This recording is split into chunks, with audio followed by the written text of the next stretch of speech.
ভাই এই তুই রাত দুটোর অন্ধকারে খালি কোলগেটটা নিয়ে কি করছিস? লাইটটা তো মিনিমাম জ্বালাতে পারতি। তুই যে হঠাৎ করে লাইটটা জ্বালিয়ে দিলি, 1 মিনিট লাইট জ্বালালে জানিস কত কারেন্ট পড়ে? 001 ইউনিট।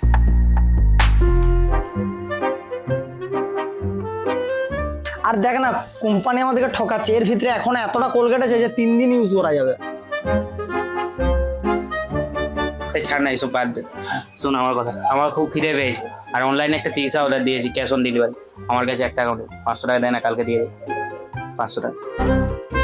একটা রুটির উপরে অল্প চিজ আর অল্প সস দিয়ে দিবে, তার জন্য 500 টাকা? এর থেকে ভাই আমাকে তুই বিষ খাইয়ে দে।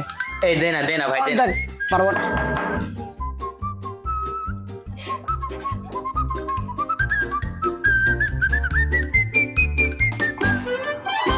ঘরে যা আছে টাকা আছে বের কর, না তো মাথা খুলে উড়ে দেবো।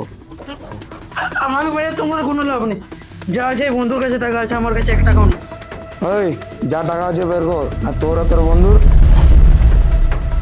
এই দাঁড়া দাঁড়া,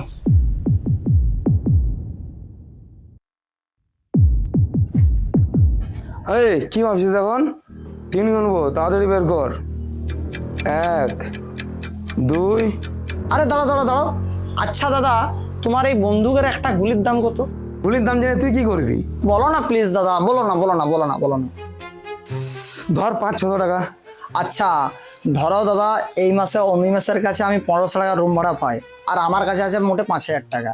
এরপর তুমি যদি অনিমেষকে গুলি মেরে দাও, তাহলে আমার ইকোনমিক্যাল হিসাব দেখতে হলে 3500 টাকা আমার লাভ।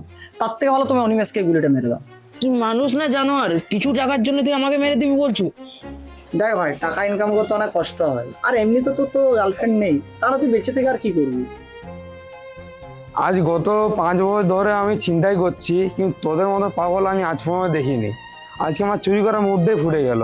কেন দাদা, আজকে চুরি করার তোমার মুড নেই কেন?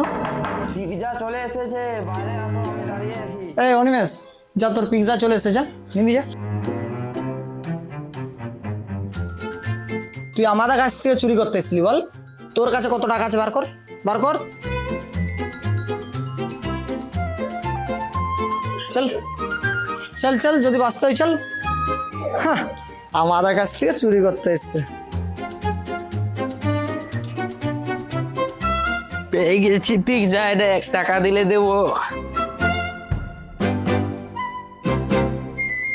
এই, আমি তোকে টাকা দিতে পারি, কিন্তু কালকে আমার রিটার্ন দিতে হবে। ঠিক আছে দে।